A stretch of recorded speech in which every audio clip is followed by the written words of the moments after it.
Welcome back to Siri Bites and the Land of Books. I'm saying hi to the new people that just arrived. Please go back to Siri Bites and go to Land of Books and watch all the videos before this, and make sure to come back and watch this too. I know, yeah, I know. It's been so long since I came back and made this video. And I know y'all were expecting this for a long time. And I'm so sorry. I was dealing with some personal stuff, so I couldn't come back to you guys. Well, I promise I'll make it up to you by telling you the best book I've ever said so far. Well, shall we get started? Because I know you've been looking forward to this for so long. Well, let's get going. This book is The Isles of Gods by Amlay Kaufman. Okay, I'm really bad at saying names, so excuse me if I said her name wrong. But this book is an amazing fantasy. It goes back to the olden days that I just remember.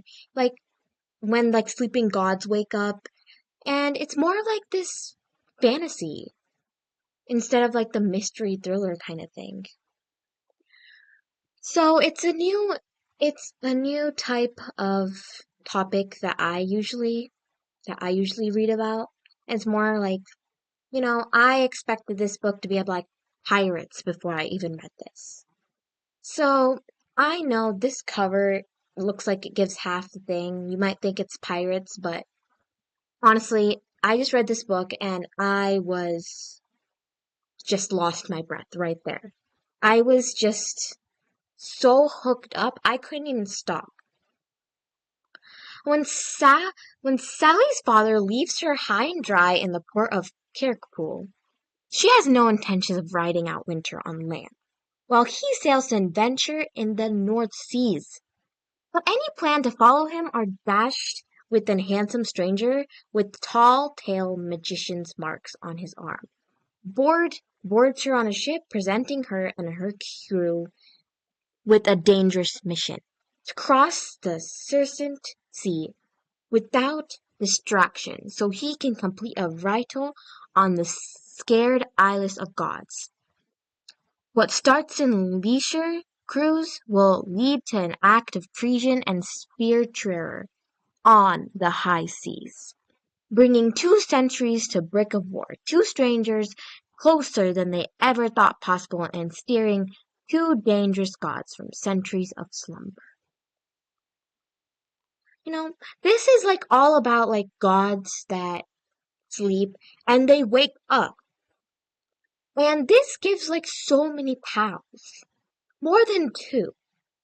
But if you don't like books that have a ongoing kind of heartbreaking romance with a little touch of dangerous kind of things, it's kind of slow paced, but it took a long read, up to 3 to 4 days, but it's still imaginable. I mean, I love this book overall, and it's a really breathtaking book.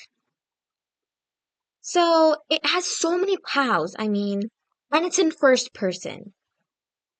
I don't recommend, just a heads up to the author, I don't recommend more than 2 pals first person.